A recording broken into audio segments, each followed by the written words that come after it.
UP cabinet की आज अहम बैठक होनी है। सुबह 11 बजे लोक भवन में ये बैठक होनी है। इसके साथ ही सीएम योगी की अध्यक्षता में कैबिनेट की बैठक हो सकती है। आपको बता दें कि इस बैठक में क्या कुछ आज खास रहने वाला है।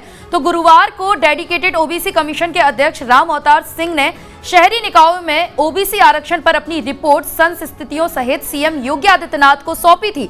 आज रिपोर्ट कैबिनेट के सामने रखी जा सकती है। इसके बाद सरकार सुप्रीम कोर्ट के समक्ष रिपोर्ट पेश कर निकाय चुनाव करवाने की अनुमति मांगेगी।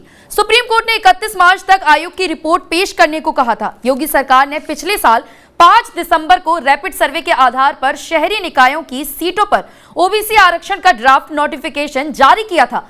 ट्रिपल टेस्ट मानक का पालन न करने को आधार बनाकर इसे हाई कोर्ट में चुनौती दी गई थी। 27 दिसंबर को हाई कोर्ट ने ड्राफ्ट नोटिफिकेशन को रद्द करते हुए सरकार और राज्य निर्वाचन आयोग को 31 जनवरी तक बिना ओबीसी आरक्षण के चुनाव करवाने का आदेश दिया था। लेकिन सीएम ने साफ कहा था कि सरकार बिना आरक्षण लागू किए चुनाव नहीं करवाएगी और ट्रिपल टेस्ट का पालन किया जाएगा।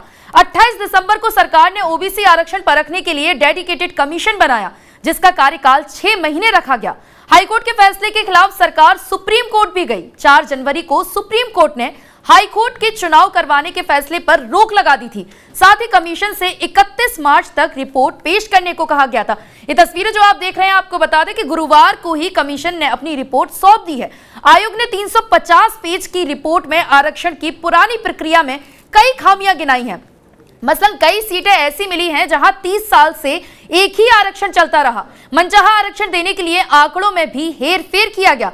पहले हुए कुछ चुनाव में रोटेशन का प्रक्रिया का भी ठीक से पालन नहीं किया गया।